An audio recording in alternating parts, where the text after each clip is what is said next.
Welcome, ladies and gentlemen, to the show here, World of Wrestling, here to discuss about AEW Dynamite December 9th, 2020, review about this episode that I thought was not too bad.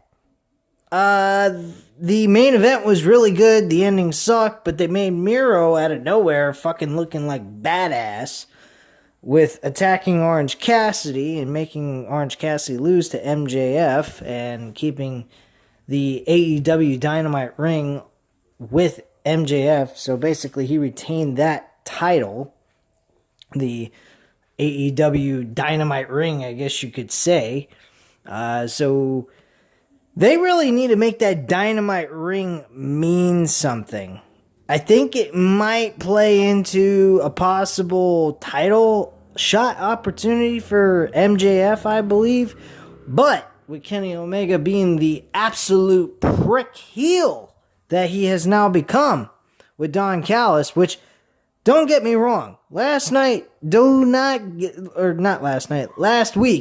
don't get me wrong, I absolutely love the idea of Don Callis and Kenny Omega being together as a combo team. Don Callis being the manager and Kenny Omega being the star and world champion. What I had a problem with, and I will reiterate this in case some of you are catching this episode of me reviewing this episode and didn't catch last week's review, I didn't like the idea that they brought the AEW World Championship to Impact Wrestling. Now, the reason for that is I felt it kind of diminished the championship. Now, I thought he was actually going to go inside the arena, sit there, and talk in front of the camera in the middle of the ring and explain why he did what he did. Well, I was curious, yet I was pissed off, and I said I wouldn't watch it, but I did. Yes, you got me. I'm not going to lie. I'm going to tell the truth. I caught the fucking segment with him, and he wasn't in the ring, which I absolutely loved. He was inside his own tour bus, which I thought was great. He was actually inside his own tour bus, making himself come across like he's some super cocky dickhead. I love it. This is not the same cleaner Kenny Omega we're used to from New Japan Wrestling either. This guy is taking it to a whole nother level, man. He is taking it to a whole nother level, and he did that tonight as well. He came in a fucking helicopter. He showed up at AEW for his segment in a helicopter. Now that's fucking cool as shit. I mean, NWO were cool as fuck in their heyday, but man, they never showed up in a gosh darn helicopter, which actually is a pretty damn cool idea. If you want to make a guy look like a dickhead, he definitely did that. Not even MJF has done something like that, which I think would have done well for his character, but he's doing good in his own right. I hate his fucking guts still, but he's doing his job as a heel. He's making me hate his guts, so kudos to him on that, but still, I like to see him get his ass kicked. So, yeah, Kenny Omega shows up in a fucking helicopter. He's explaining his whole situation, and he didn't feel like he did anything wrong. He did not feel like he did anything wrong. He brought in Don Callis. Don Callis was brought in by Tony Khan, and Don Callis told Tony Khan, hey, you're new, you're young, you're fresh to the business. Well, welcome to it. It's a bunch of snakes. People are going to cut each other's throats just to get where they want to go and backstab each other. Now, I hope that's not entirely true in the real world of professional wrestling. I'm pretty sure there are, some people that are backstabbing pricks, but at the same time, upfront, caring individuals who want to help better each other. And the ones that are pricks are probably the ones that just care about making all the money and not giving a shit of elevating the wrestling business, which those people ought to go fuck themselves. preferably like Bill Goldberg, who killed fucking Bray Wyatt as the Fiend. And Seth Rollins, well, he was just doing what he was told because he's a yes man, and yeah. Anyway, moving away from the WWE bullshit and focusing on AEW, let's get into the opener of the show. The opener of the show was the Young Bucks versus Hybrid 2. Now, this matchup for opening the show was not a bad idea. This tag team matchup was really good. I think it lasted about 15 minutes to kickstart the show. The action was back and forth, your normal, typical tag team wrestling. In the end, the Young Bucks won. They took a shot at WWE. Anytime there's a champion going up against challengers, they always throw this slogan, if you beat me, you get a number one contender shot. And the challenger always loses to the champions in a non-title match. So that's what's been going on in AEW of late that I've noticed, especially with the tag team titles. I think they keep taking shots at WWE with the tag team titles because of the fact that they have no tag team division, yet they have tag team titles. I definitely understand the comedy there and why they keep taking shots at WWE. WWE has a great chance of building a tag team division, which it desperately needs. I think that would give it a nice shot in the fucking arm and a little bit of better dialogue written by the fucking writers of this damn company of WWE. But hey, whatever. I prefer AEW simply because of the fact it's more of normal adults, people that are in the ring. That's who they are. They're adults, not children. If I wanted to watch children, they'd have children's wrestling. There's no such thing anyway, so make them sound like fucking adults. AEW delivers that. So I appreciate it. And it doesn't feel insulting to my mind, and also it makes the people in the ring not come across like idiots. Anyway, MJF, he's talking about saying that he's going to hurt Orange Cassidy and break a lot of Smart Mark's hearts tonight. The two meet later for the AEW Diamond Ring, which I think that Diamond Ring should play some kind of seriousness to it, in the sense of giving someone a title opportunity somewhere down the line within that year. Kind of like a briefcase, only they get to wear it on their finger throughout the year and maybe eventually call their shot for the world title. And then eventually, if they lose that match and they don't win the title, they have to give up the ring, and the ring is later on during the end of the year given to the winner of a battle royal, or, go ahead and find two guys that, last at the end of it, and then they do a singles match at the end of that battle royal with the two remaining left over. That's what I would do possibly if I was them with the Dynamite ring, just to bring some little bit more importance to it. Not saying that they're doing anything wrong, just simply giving some prestige to someone wearing it and giving them some credibility, but giving that ring some purpose of being on someone's finger and giving them a chance to decide when they want to challenge for the AEW World title. And not like the briefcase for WWE Money in the Bank shit, but like literally you go ahead and you make your call, you take your shot, you say, hey, I want to challenge you at this so-and-so event. Do you accept? And there you go. End of story. Done and over with. That's how I do it with the Diamond Ring. So that's pretty much what we had to say. Cody heads out to the ring. We go with the break, and then Cody is joined by Arn Anderson and Tony Schiavone to talk with him. Tony asks Cody about Sting coming to the ring. Before Cody can even say anything, Sting's music hits.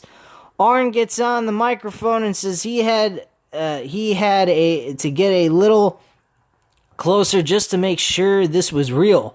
He knows both guys have an agenda and heads out of the ring. Tony then offers up the microphone and says, who is he to stay in the ring as well? And Sting just asks him, just for old time's sake, to, do his slogan or catchphrase that he normally says back in the day when they were in WCW, saying, "It's Sting!" And he gave the call for the Sting catchphrase that he normally used to do. And it was pretty cool. Sting sounds like his old self. In WWE, he really looked like shit. I did not like him in WWE, but then again, everybody that leaves from one company and looking good and then comes to WWE seems to always turn out to look like garbage anyway. So that's just me. But I'm pretty certain a lot of people feel the same way. So Sting shows up. He pretty much kind of makes this direction that he's going with. It sounds more like Sting's going to be a wrestler, but also a mentor. Like, he may actually have a couple of really big matches with some people, preferably Cody. I would be fucking... I mean, don't get me wrong, I don't want to see Sting wrestling week after week, or every big pay-per-view. I'd prefer him mentoring a young star like Darby Allin, which they're going with. You can clearly see that. Darby was in the stands, and Sting made a shout-out to Darby. And it really looks like eventually Sting will be in the corner of Darby Allin being a mentor. And I think that's great. I think eventually that could lead to Darby Allin becoming a heel, turning on Sting. We see Darby Allin and Sting go one-on-one. And then maybe eventually we see Darby Allin being the one to retire Sting as an in-ring competitor. That I would be cool with seeing. That I would be 100% cool with seeing. So Darby Allin, Cody, definitely two guys I would love to see him compete in the ring with and also mentor Darby Allin. I think that would do wonders for Darby Allin's character for the time being as a face. I think that would do him a lot of good. Sting is in this state where I kind of feel he's where like Ric Flair used to be back in the Evolution days in WWE. He was a wrestler, but also more of a mentor and a manager. And I think that's where Sting is at this point in time. I could see him maybe doing 2 or 3 more years in wrestling, but only part-time. Most of the time that you see him on television, you're going to see him actually just doing mentoring towards Darby Allin, being a manager towards him, and building him up into this megastar, maybe even eventually becoming a world champion later on in 2021. Because I think in 2021, we might see plenty of title changes because there are so many stars on this show that deserves to be world champion. You got Kenny Omega now as champion. Hangman Page needs to be next in line. After that, MJF needs to win. After that, I would even go with Darby Allin by the fall of 2021. I really would. I think that Darby Allin being mentored a whole entire year with Sting would do him wonders and also get people behind him. And hopefully by that time we actually have fans in the fucking audience for real instead of just having a couple hundred fans like we do now in Daily Place. So hopefully we get that by the end of 2021. I believe that's more reasonable and logical to see actually happen, where we actually can all be at an arena with 13,000 people all together. If not, wow, I really wonder where we're going to be then at that point. It's a scary thought if by the end of next year we're still dealing with this issue and it's not letting up. That would really suck. But yeah, I really think that we could be seeing about 4 different champions by next year, all mostly just being new superstars and so forth.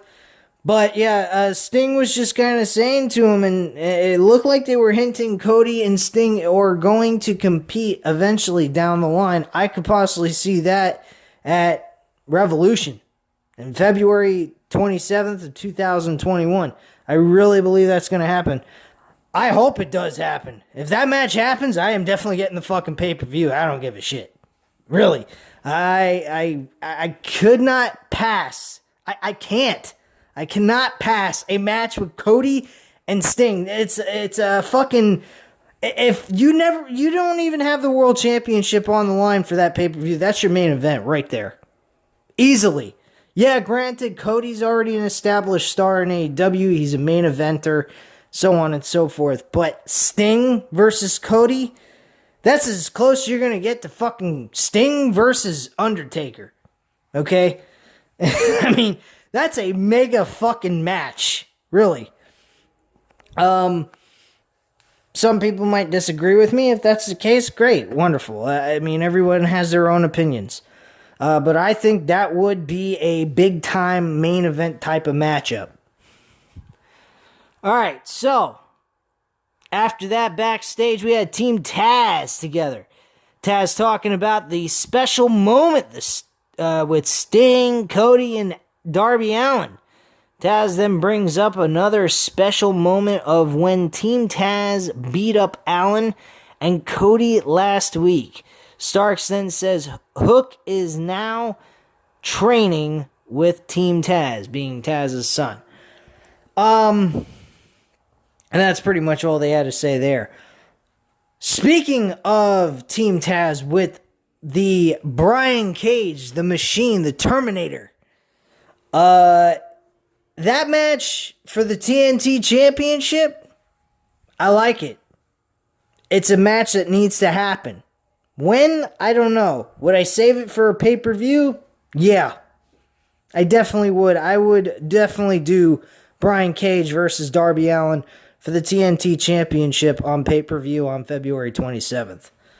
So, I would definitely save that as long as they possibly can. Now, if they run out of ideas or they can't really do much with it, or they don't feel like they could build it up enough with that long period of time, then yeah, put it on a really good hyped up Dynamite episode, and at least you'll get some really good ratings out of it at that point. But I would really try my damnedest to build this story between Darby and Brian Cage up, because I think it would make a good pay-per-view matchup, especially with the TNT Championship on the line between those two.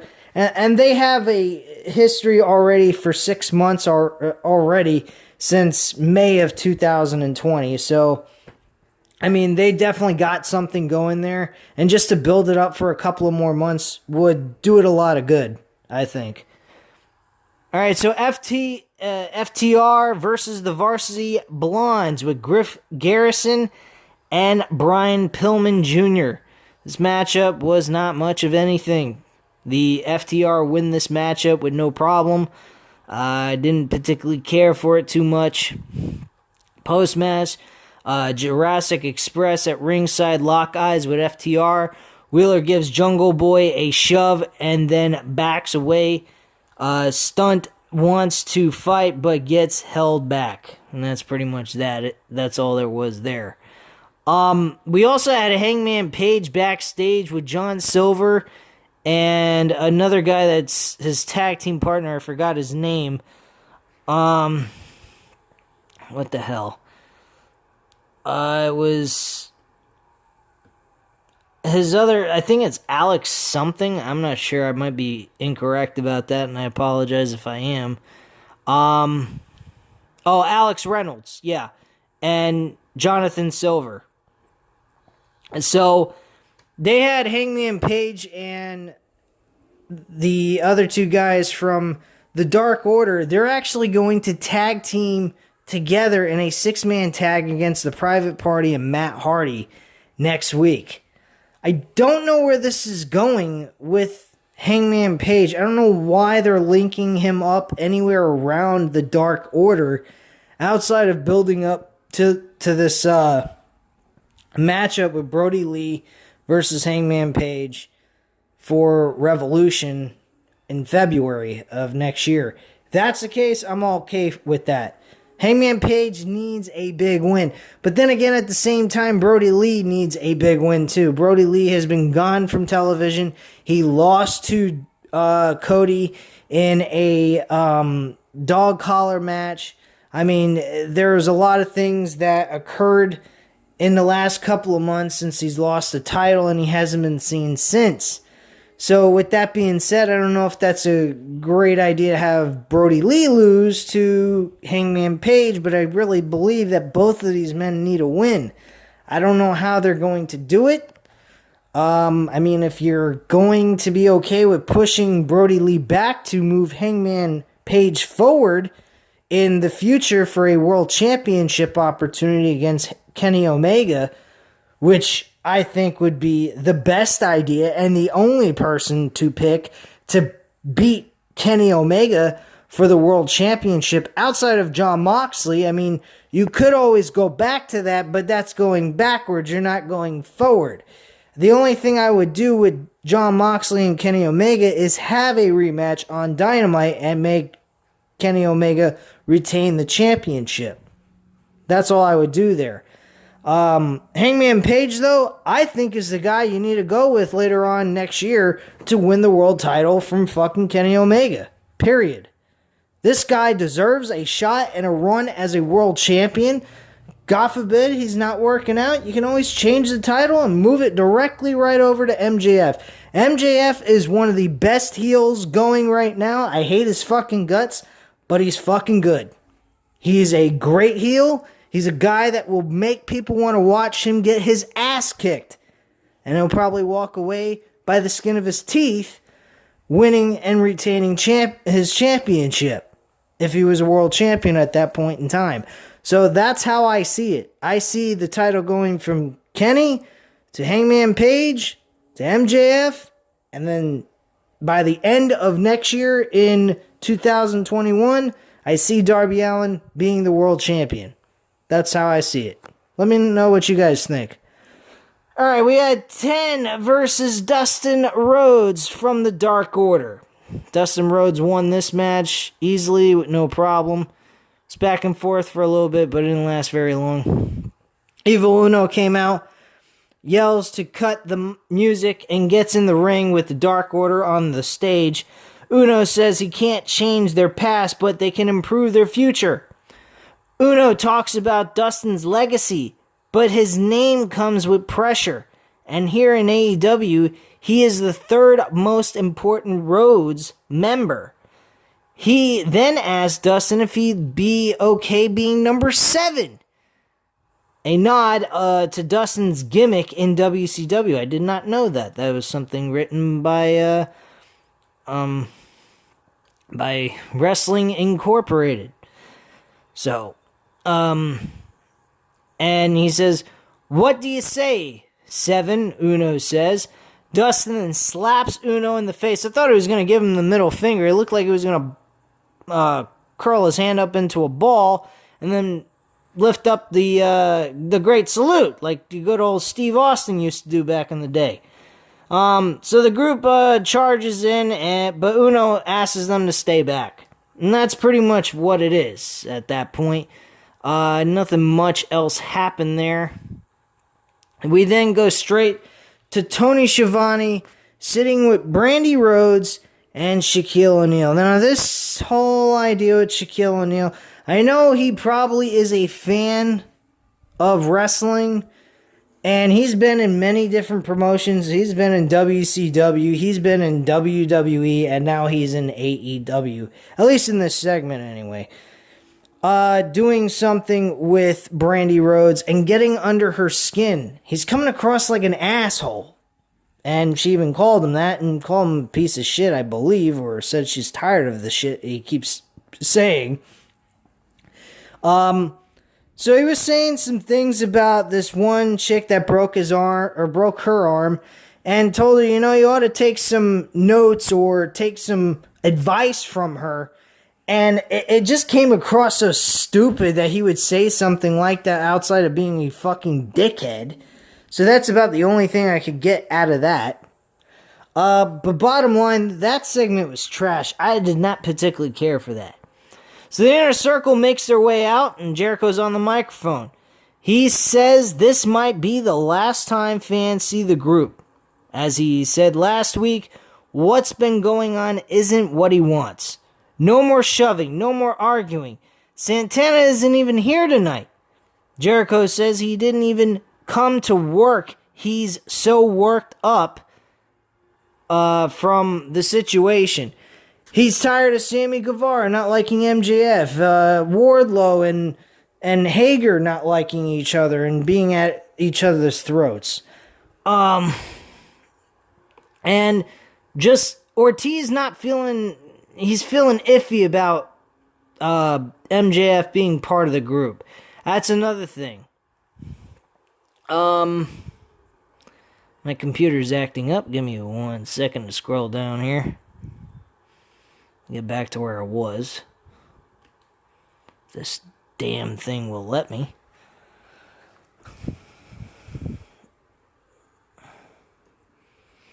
Alright, so Jericho says if anyone has any grievances to discuss, speak of them now. That's what he had to say there. MJF then starts off saying he wants to be part of the Inner Circle. He knows that fans and people in the wrestling community keep talking about how he's going to break them apart, and that's not his intention. That's not what he wants to do. He wants to be part of the group. That's why he asked to be part of it. Very convincing shit he was saying, but at the same time, his actions speak differently.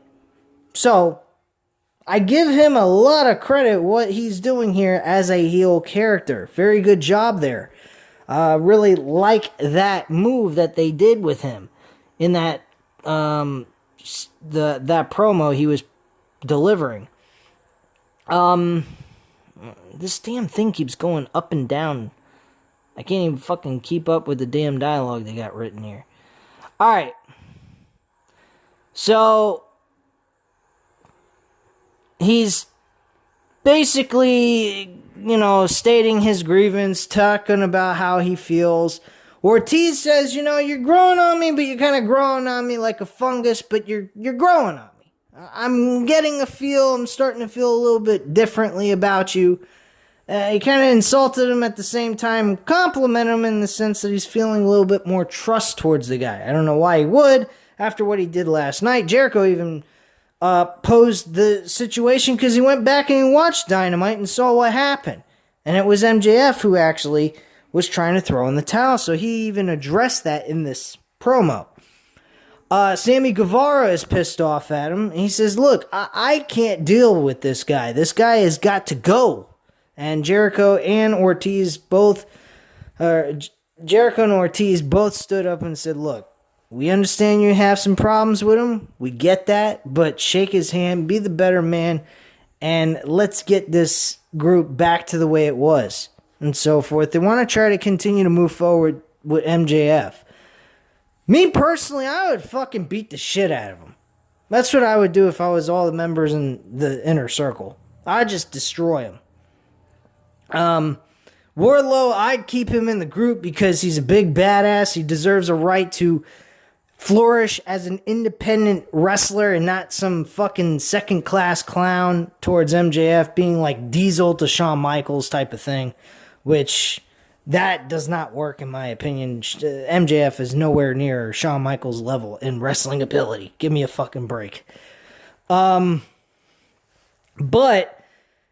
they go ahead, and Sammy Guevara says, look, I'll shake your hand under one condition. If one more bit of bullcrap happens like last week, I'm going to quit the Inner Circle. And he also addressed that to Jericho. He says, any more of this crap, I'm done. I'm walking. I like the way they got Sammy Guevara. He is growing on me in a good way. He is coming up. He's standing up. He's being tough. He's taking his own. He's having a backbone, a spine. He is showing he's got balls. And I like it. It comes across good on him. And it makes me feel that I have a reason to cheer for him, not to feel like he's a fucking loser. And that's something they need to start doing. With this group still being together, they need to get Sammy Guevara on a huge winning streak. This guy is losing all the time, and he's a very talented guy. I really feel that they need to give him wins moving forward as the inner circle is starting to split apart. You can definitely tell that's going to happen eventually. It's just they're taking their time with it. They're not just instantly throwing it away. And I said last week they should just drop the fucking whole thing. We know where it's going to go and so forth. And, that would be something, but it would have been very anticlimactic. So I'm glad they didn't go in my direction because that would have really sucked. Backstage, we had Alex Marvez talk with the FTR about their loss to the Young Bucks. Wheeler says his emotions got the best of him and he cost them the titles. Tully Blanchard blamed himself also. He wasn't there, so the full team wasn't there. Hardwood says they still are the best team on the planet and their goal is to win back the tag team titles. Fear the Revolution is the last thing that was mentioned in that promo. Next was Eddie Kingston, the Blade, and the Butcher with the Bunny against Lance Archer, Rey Fenix, and Pentagon Jr. I am not calling him what they have him listed on AEW's roster name. They have him called the Penta L0M. Yeah, I'm not calling him that. I'm calling him Pentagon Jr. That is his legit name that he was going by before they changed it. So that's what I want to call him. Pentagon Jr. actually got suplex right through the table, taking him out of the entire matchup.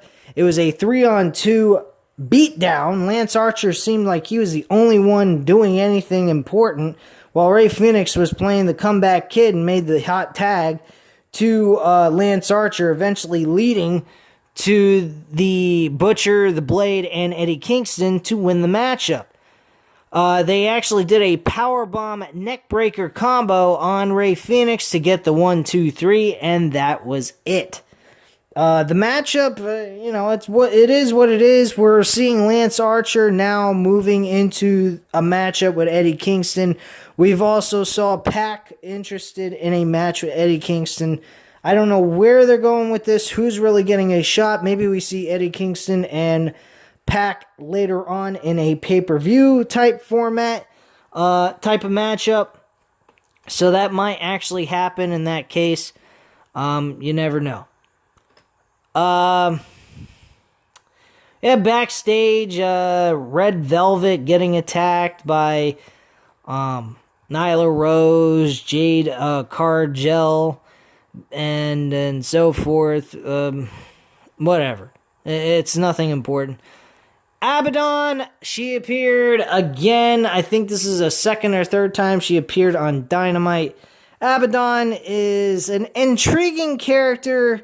She reminds me in a darker light, an adult version, a full-fledged horror character like The Fiend, only with a more of a darker side to her.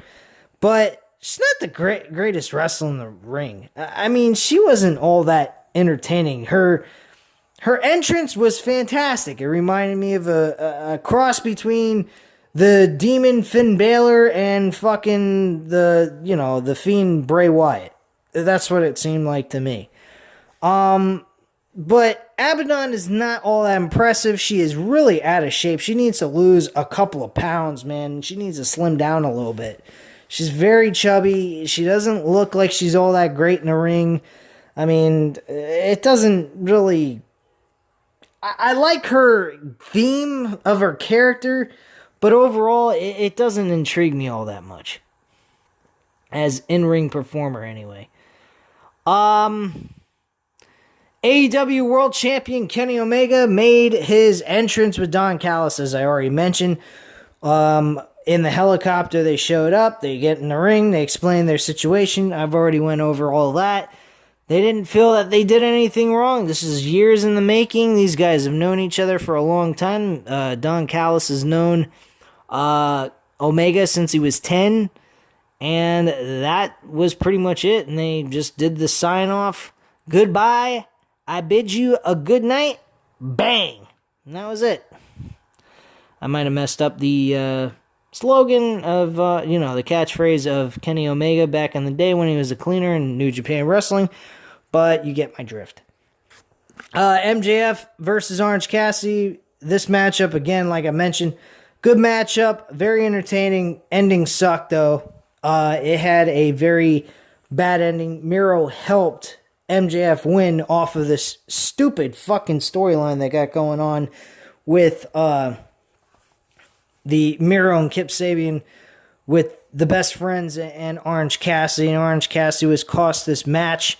So he didn't actually win the diamond ring from MJF, which I thought would have been really good if they would have moved the diamond ring over to Orange Cassidy in this case.